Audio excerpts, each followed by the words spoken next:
Assalamualaikum warahmatullahi wabarakatuh. Al-Fatihah.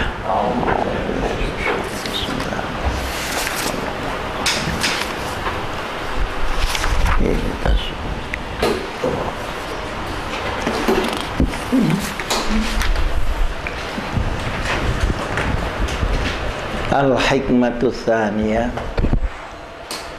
iradatukat tajrid ma'a iqamatillahi iyyaka fil asbab minasyahwatil khafiyah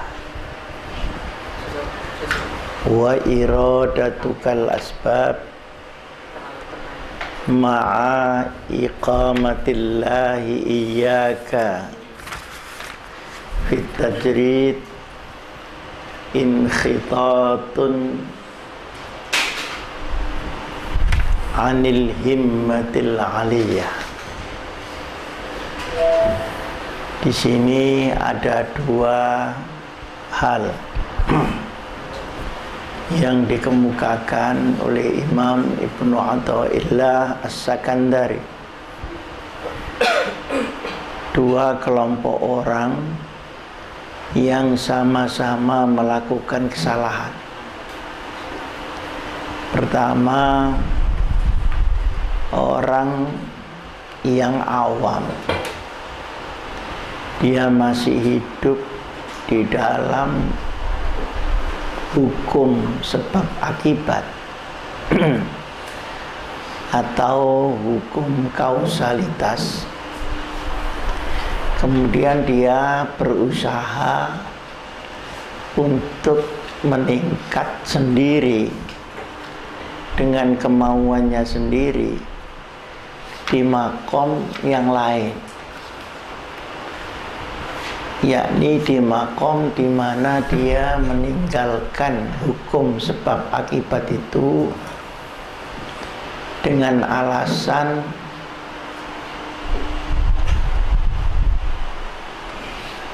tawakal kepada Allah Subhanahu wa ta'ala. Ini adalah sebuah kesalahan dan merupakan syahwat, ambisi yang buruk tetapi terselubung. Kenapa disebut terselubung? Karena dilihat zahiriyahnya, dia ingin meningkat ke tingkat agama yang lebih tinggi kelihatannya, tetapi hakikat yang ada di dalamnya, dia lari dari tanggung jawab yang diberikan Allah kepada dia, dan itu melanggar syariat. Kelompok yang kedua adalah kelompok yang oleh Allah memang diberi kelonggaran untuk berada di atas rata-rata. Makom asbab itu artinya makom biasa, makom normal.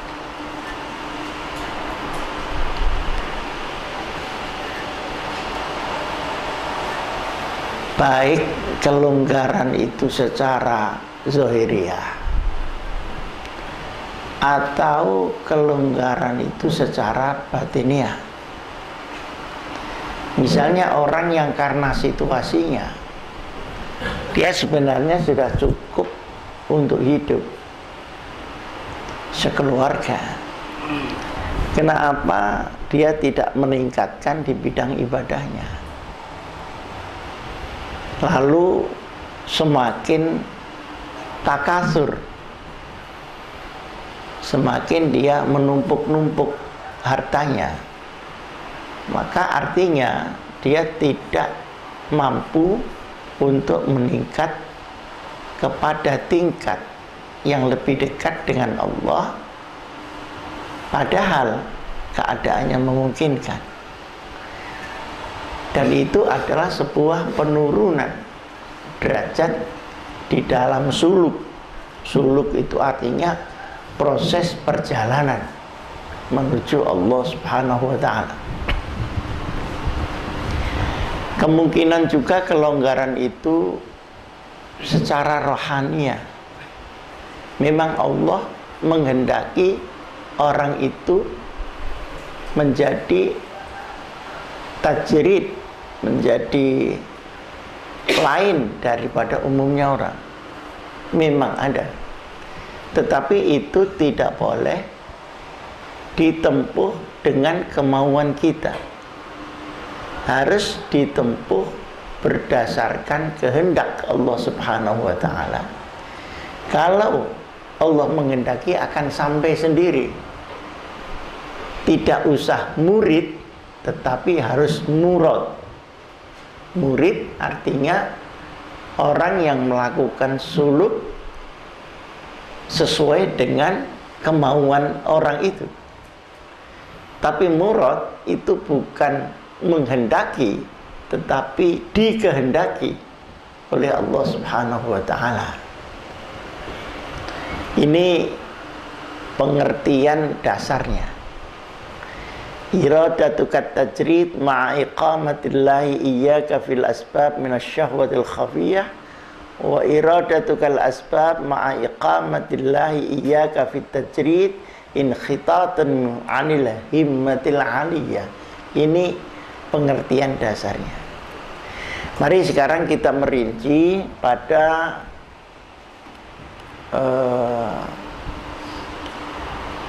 segi-segi atau pada aspeknya, dimulai dari mufradatnya.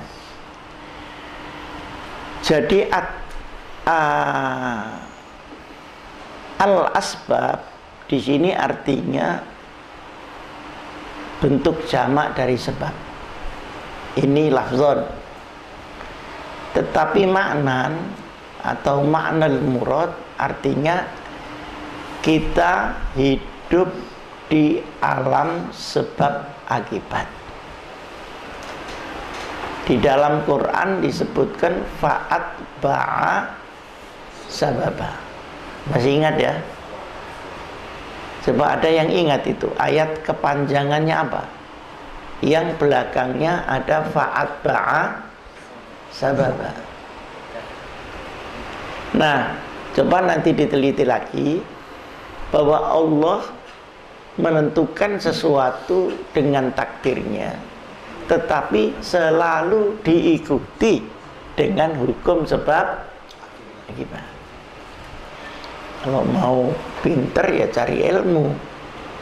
Nah, cari ilmu itu sebab, pinter itu musabbab. Artinya merupakan hasil daripada sebab itu. Kalau orang ingin kaya, ya kerja. Kalau ingin soleh, ya mujahadah, akhlakul karimah. Kalau ingin masyarakat baik, ya harus amar ma'ruf nahi mungkar. Itu adalah ketentuan Allah yang normal. Maka orang tidak boleh meninggalkan normalitas hukum sebab akibat itu kemudian keluar karena dia merasa lebih tinggi dari maqam asbab.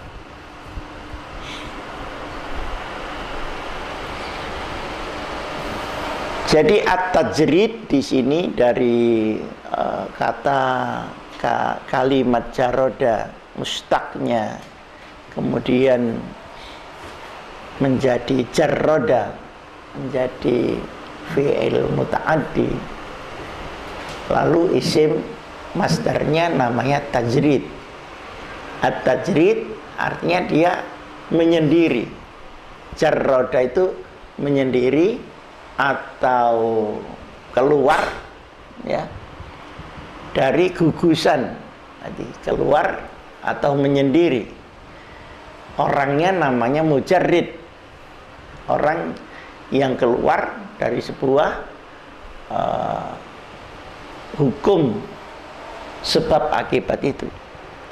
Kalau memang orang dikehendaki oleh Allah menjadi orang istimewa, dan Allah membuat itu. Tetapi wujudnya adalah wujud i'anah. Nah, ini perlu kamu catat.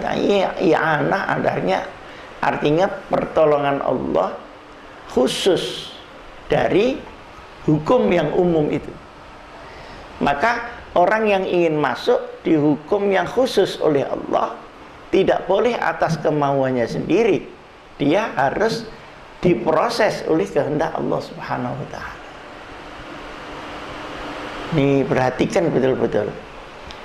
Jadi jangan sampai ada dikata kamu gayanya seperti waliullah, padahal dia masih wali murid atau wali daya. Dia harus hidup pada hukum normal. Kenapa dia keluar? Tapi memang ada yang dikehendaki untuk berada di atas itu dengan jaminan dari Allah, tapi harus murad, tidak boleh murid.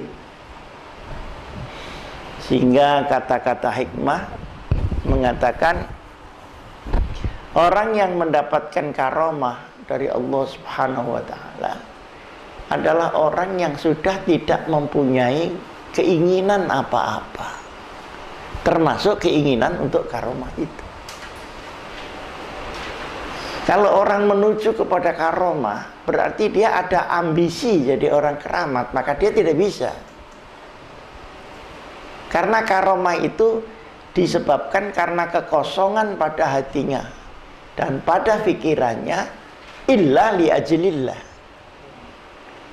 Ketika dia memenuhi hatinya itu dengan kemauannya sendiri, justru li ajlillah itu tidak ada tempat di dalam pemikiran dan hatinya.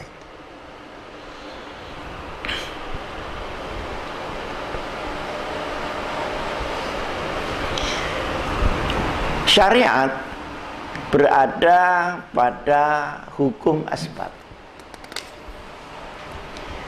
Saya ingin menambahkan contoh di sini. Orang mati itu takdir Allah. Tapi orang membunuh harus dihukum. Kenapa? Toh sekalipun dibunuh, kalau Allah tidak menghendaki mati juga tidak mati. Kenapa khusus untuk mati itu takdir Allah, tapi pembunuhan harus qisas? Karena mati ini daerah tajrid, daerah hakikat, sementara pembunuhan daerah asbab. Maka daerah asbab harus diperlakukan pada hukum asbab.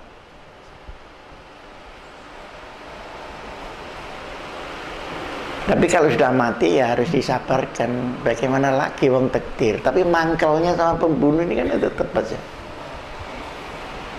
Nah, di sini kelihatan bahwa Allah memberikan hukum pada asbab, sekalipun Allah menentukan takdir di tengah-tengah hukum asbab itu.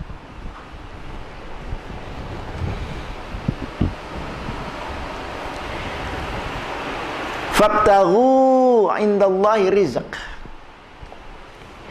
Dari kehidupan kita di dalam makom asbab ini tentu banyak seginya, tapi segi yang paling utama adalah mencari rezeki kehidupan. Ini paling utama, di samping nanti mencari hal-hal yang lain di dalam makom asbab itu, ilmu, derajat, segala macam. Tapi tentu yang paling dulu disebut adalah mencari rezeki, mencari kehidupan. Imam Sa'id Ramadan Al-Puti mengatakan, mengambil ayat Al-Quran, fabtaghu indallahi rizq, ambillah rezeki dari Allah, atau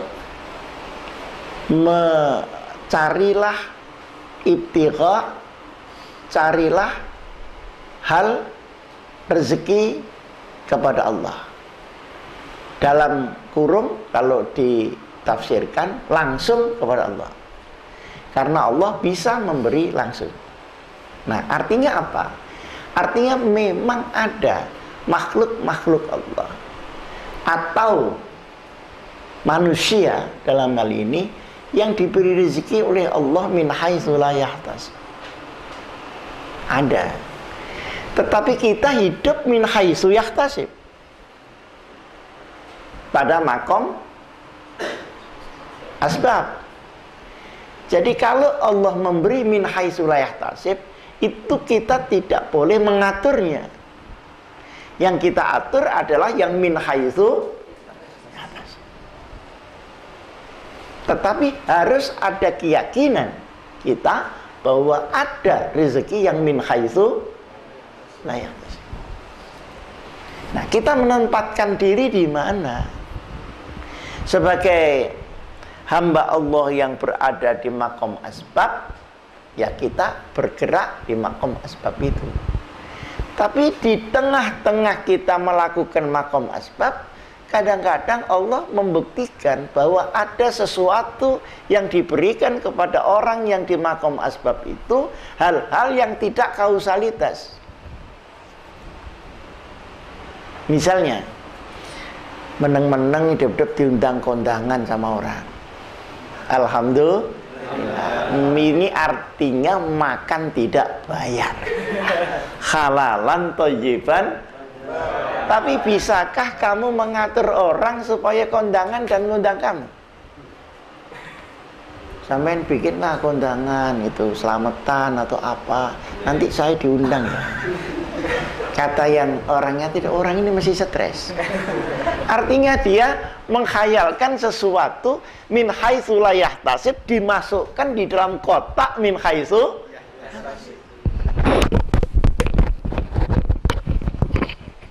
Jadi sebenarnya Imam Ibnu Athaillah tidak menghendaki kita keluar dari makom asbab ketika kita memang umumnya di makom asbab. Nah, apa hubungannya al-hikmatus tsaniyah dengan al-hikmatul ula? Kalau yang di al-hikmatul ula itu kan artinya kita jangan mengandalkan hanya dengan ikhtiar, gitu ya. Seakan-akan kalau baru membaca al-hikmatul ula, Imam Ibnu Athaillah mendorong kita berada pada makom tajrid, ya kan? Tapi ternyata penegasan pada al-hikmatul tsaniyah wa iqamatuka wa iradatukal asbab ma'a iqamatillahi iyyaka fit tajrid in khitatun minal himmatil khafiyah. Jadi di sini ada keseimbangan. Titik berat yang hikmah pertama itu, awas, kamu jangan merasa bahwa amalmu yang menentukan segalanya.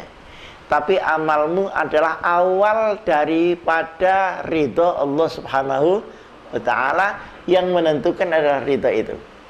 Nah, artinya kita disuruh mengerti, tapi tidak disuruh meloncat. Tidak disuruh meloncat kepada ridho Allah tanpa al-amal. Nah, buktinya di sini. Yang iradatukat tajrid ma'aqamati iyyaka fil asbab ternyata minas syahwatil khafiyah. Nah, oleh karenanya kalau membaca kitab itu nggak boleh satu lembar, dia harus selesai, karena masing-masing bab itu akan melengkapi itu.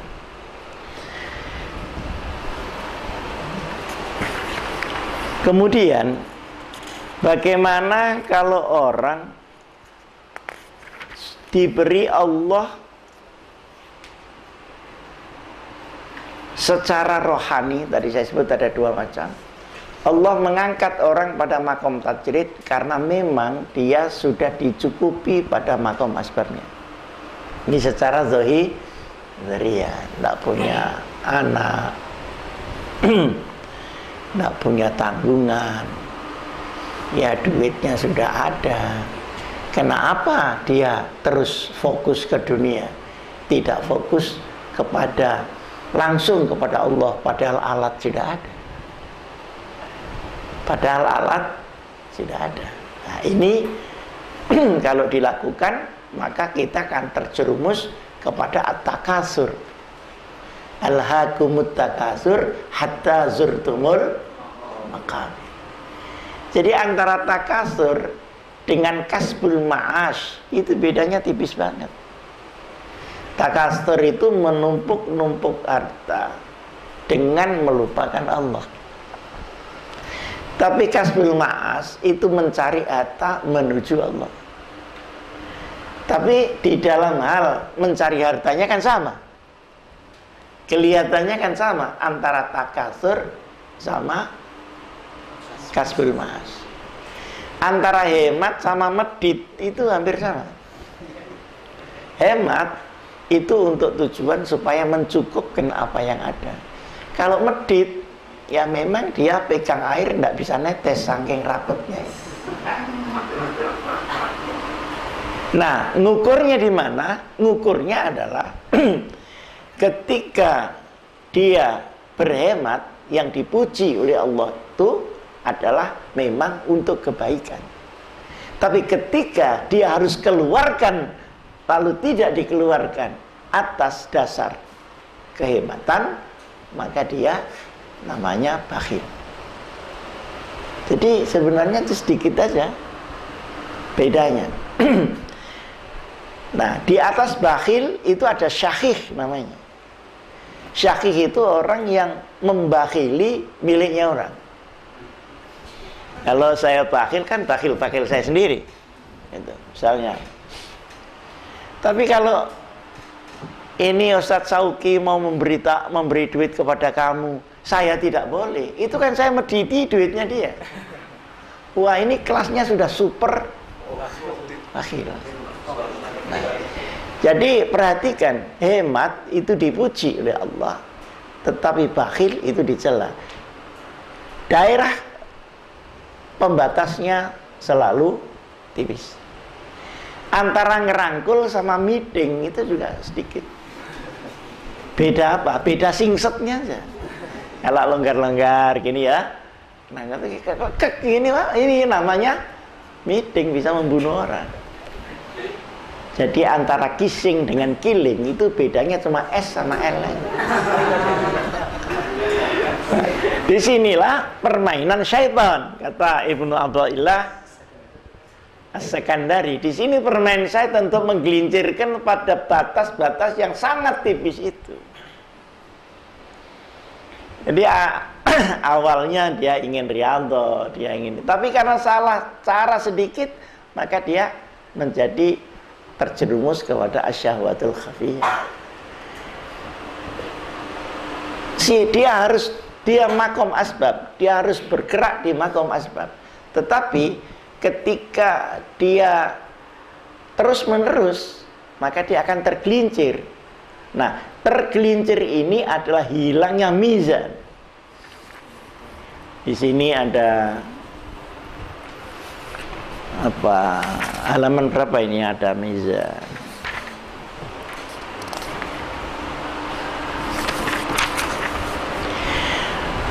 Wasama'a rafa'aha wa wada'al alla tataqaw fil mizan wa aqimul wazna bil qist wa la tukhsirul mizan. Mizan ini adalah keseimbangan, bukan cuma timbangan. Mizan bisa berarti timbangan. Wala tukhsirul mizan. Kalau sekilo jualan duku ya harus sekilo, jangan dikasih 8 on. Biasa itu saya kalau beli lalu dikurangi itu. Kalau protes marah-marah yang jual. Ini katanya sekilo kok 9 on. Loh sudah Pak, tadi sekilo Pak, sekarang menyusut Pak. Tadi enak aja jawabnya. Ini saya 4 keranjang ini nyusut semua, ndak rame kok, sampean cuma sekilo rame. Artinya yukhsirul mizan az-zawahir. Jadi mengurangi timbangan secara fisik, secara lahiriah. Tapi mizan di sini juga artinya yang keseimbangan, yang diseimbangkan oleh alat pembatas yang tipis tadi itu. Ini yang dimaksud was-samaa wado'a rafa'aha wa wado'al mizan. Di sini bukan 1 kilo ini. Kalau ini wala tukhsirul mizan, ini 1 kilo 2 kilo. Mizan dalam arti timbangan ini. Tapi kalau was-samaa rafa'aha wa wado'al mizan, artinya keseimbangan. Nah, keseimbangan itu bisa keseimbangan kegunaan, ya. Bisa keseimbangan tarik-menarik, sehingga aman. Coba tidak seimbang, tidak aman. Misalnya matahari diletakkan jaraknya seperti itu dengan bumi, ini ada gunanya supaya bumi itu hidup. Kalau terlalu jauh sehingga sinar matahari tidak terasa seperti sekarang, kehidupan juga akan mati. Misalnya seminggu saja tidak ada sinar matahari, sudah innalillahi wa inna ilaihi raji'un. Tapi kalau ini terlalu dekat sehingga matahari itu tempatnya itu bukan mungkin di taman mini situ, ya sudah innalillahi kita, karena terbakar semua. Nah, tarik menarik inilah yang dimaksud mizan. Nah, yang selanjutnya ini Allah tatghaw fil mizan, awas kamu jangan geser dari sistem keseimbangan. Jadi keseimbangan antara takdir dengan ikhtiar, keseimbangan antara sabar dengan kerja keras, itu dia diletakkan oleh Allah fil mizan. Fil mizan, di dalam keseimbangan. Nah, sehingga kesimpulannya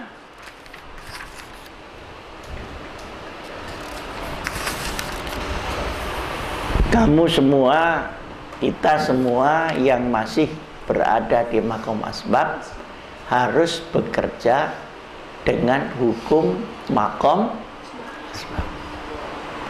Bahwa di tengah-tengah kita berada di makom asbab, Allah memberikan hal yang lain, ya kita terima.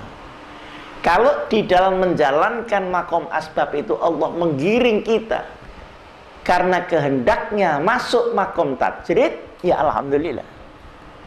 Tapi itu jangan kau loncatkan, karena kalau diloncatkan mengingkari posisimu di dalam makom yang sudah ditetapkan oleh Allah Subhanahu wa ta'ala. Tetapi kalau sudah diletakkan di tempat yang lebih enak, lebih dekat dengan Allah, maka jangan menarik diri ke makom asbab. Artinya, ketika kamu masih di makom instrumental, kalau bahasa filsafat, tidak usah memaksa diri kepada makom substansial. Tetapi ketika masuk di substansial, kamu jangan merendahkan diri menjadi masuk di makom instrumental. Karena harta, ilmu, dan sebagainya, itu sebenarnya kan instrumen. Ujung-ujungnya adalah pendekatan kepada Allah Subhanahu wa ta'ala. Kamu sudah diletakkan di sana, kamu mau atret lagi ke sini. Tapi kalau di sini jangan bergaya seperti sudah di sana. Nah, di sini maka al-mizan itu berada pada setiap kehidupan. Baik kehidupan itu bersifat makro maupun kehidupan itu bersifat mikro. Selalu Allah memberikan mizan pada masing-masing itu. Nah, makro fisik alam makro yang manusiawi, mungkin masyarakat, ya, mungkin negara. Seimbangan yang individual, syakhsi, ya keseimbangan pada diri kita. Keseimbangan antara hati, antara akal, antara al-hawasul khams dan sebagainya, dia bergerak secara seimbang. Jadi keseimbangan itu berada di mana-mana. Kalau keseimbangan itu terganggu, maka orang ini akan oleng, apakah ke kiri atau ke kanan. Sama aja, kalau masyarakat itu keseimbangannya terganggu, maka dia akan ada kerusuhan. Rezeki oleh Allah kan disuruh bagi kan, sekalipun tidak sama. Ma'afa Allahu ala ma'afa Allahu min ahlil qura. Bener enggak? Falillahi wali rasulihi wali zil qurba wal yatama wal masakin kaila yakuna dulatan bainal akhirnya. Ini kan keseimbangan. Ya, rezeki yang berikan Allah kepada sebuah kaum, bagilah rata untuk perjuangan Allah, perjuangan Rasulullah, untuk anak yatim, orang miskin, supaya tidak ngumpul jadi orang-orang kaya. Nah, ketika ini ngumpul betul di orang-orang kaya yang sini tidak ketuman, nah di sini masih terjadi gejolak. Jadi kalau demo itu sudah sunnatullah. Seandainya ini naik tidak ada yang demo, itu aneh dunia. Ya ada demo, itulah menunjukkan bahwa keseimbangan itu perlu. Maka pemimpin selain harus menjaga dirinya seimbang, dia harus menjaga yang dipimpinnya juga berjalan. Nah, hal-hal yang seperti ini tentu tidak terdapat dalam tafsir yang apa istilahnya ya, tafsir yang normatif. Kenapa? Karena apa yang disampaikan oleh Imam Ibnu Athaillah yang kemudian dijelaskan oleh Syekh Al-Buti ini adalah tafsir hayawiyah, tafsir kehidupan, bukan hanya tafsir yang pendekatannya hanya kepada hukum normatif. Nah, disinilah i'jazul Quran. Kalau kita ingin mengerti Quran dari sisi mana, maka akan ketemu yang lain. Sisi yang lain lagi akan ketemu yang lain. Kalau wala tukhsirul mizan diterima oleh orang ahli fikih, maka jadi apa? Jadi orang yang nguringi timbangan itu dosa. Kalau dosa masuk neraka, kalau neraka itu ada wewe gombel, kelabang kores, wa ala alihi washabihi. Itu kalau yang membaca orang ahli. Tapi ketika dia orang-orang ahli tasawuf mengatakan, kamu dengan tukhsirul mizan, kamu telah mengambil hak orang lain. Nah, karena kamu mengambil orang lain, maka hartamu tidak halal. Bukan tidak halal karena bendanya, tapi tidak halal karena prosesnya. Semua barang yang tidak halal karena bendanya, maka dia akan merusak fisikmu, kemudian merembet ke rohani. Babi haram karena bendanya, kita makan, ya yang hancur rusak dulu kesehatan kita. Tapi kalau kesehatan rusak, dalamnya itu juga rusak. Karena keranjangnya rusak, maka isinya lama-lama juga rusak. Kan begitu. Orang yang sakit gigi ini mesti suka marah-marah. Berarti ada hubungan antara sakit gigi dengan al-ghadab itu. Wong nek sak lara utuh ditakoni, takon ya ngono ngamuk ae. Artinya ada hubungan antara sakit fisik menjadi sakit di dalam rohani. Tetapi orang yang makan haram karena prosesnya, yang diserang dulu adalah kesehatan rohani. Dia menjadi tamak, dia menjadi tidak punya malu, dia menjadi tegaan, terus naik. Dia akan menjadi orang yang egois, anania, disebabkan karena dia suka makan haram karena proses. Nah, coba sekarang dilihat di dalam masyarakat kita Indonesia. Ngentit, ngerti ngentit? Pengenditan. Jadi ya apa? Misalnya dititipi 100.000 ya diambil. Nggak tahu 20.000. Ini terus yang menjadi rezeki orang. Maka masyarakat itu perangainya bisa berubah secara kolektif, sehingga dia sukar untuk menerima kebenaran. Akhirnya Islamnya berada pada akidah, tapi tidak landing kepada syariat. Nah, ini semuanya tafsir seperti itu. Ini mesti pikirannya orang yang ahli tasawuf, bukan ahli fikih. Sehingga dari mana kita memandang ayat, itu akan kelihatan makna ayat itu di bidang itu. Kalau kita memandangnya dari ayat yang lain, dari sisi yang lain, padahal yang dipandang adalah satu ayat, dia akan menghasilkan sesuatu yang lain. Nah, menggali ayat ini terus menerus ke dalam, tidak akan ada habis-habisnya. Tidak akan ada habis-habisnya. Kenapa? Karena penglihatan orang pada sisi-sisi daripada ayat Quran itu selalu berkembang sesuai dengan pengembangan pemikiran manusia, sesuai juga pengembangan masyarakat atau alat-alat kehidupan yang sekarang disebut teknologi itu. Oleh karenanya i'jazul Quran itu berada pada semua sisi dari Al-Quran itu, mulai suaranya, mulai kita melihat hurufnya, terus naik sampai tidak terjangkau. Kenapa? Karena di dalam Al-Quran ada yang bisa kita jelajahi dan ada yang tidak bisa.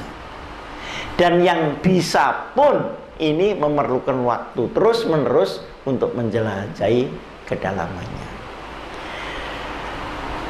Demikianlah kira-kira isi daripada yang kedua itu. Yang penting bahwa kamu pada makom asbab, kesimpulannya berjuanglah di makom di mana kamu sedang berada. Dan ingat, ibadah kepada Allah ada dua macam. Ada ibadah makhdah, ada ibadah amah. Ibadah makhdah ini yang langsung pada Allah, sholat dan sebagainya. Tapi ibadah kemanusiaan, termasuk ibadah mencari rezeki untuk kamu pun juga termasuk ibadah. Tapi dalam konteks ibadah ammah ini, ketika kamu masih berada pada ibadah ammah, tidak usah meloncat kepada khassah. Tetapi ketika berada pada khassah, jangan lagi atret kepada yang ammah. Tapi saya juga tidak tahu, kamu ada enggak yang nanti potongan tajrid atau jangan-jangan cuma menajrid-najridkan diri aja, kayak dukun, kayak ini. Nah, itu. Mudah-mudahan Allah memberikan keseimbangan untuk kita semuanya, zahiran wa batinan. Rabbana hab lana min ladunka rahmah wa hayyi' lana min amrina rasyada. Rabbana la tu'akhidna nasina wa akhtana. Rabbana wa la tahmil 'alaina isran kama hamaltahu 'alal ladzina min qablina. Rabbana wa la tuhammilna ma la taqata lana bih wa'fu 'anna waghfir lana anta maulana wansurna 'alal qaumil kafirin. Rabbana arinal haqqa haqqan warzuqna ittiba'ah wa arinal batila batila warzuqna ijtinaba. Rabbana atina fid dunya hasanah wa fil akhirati hasanah wa qina azabannar.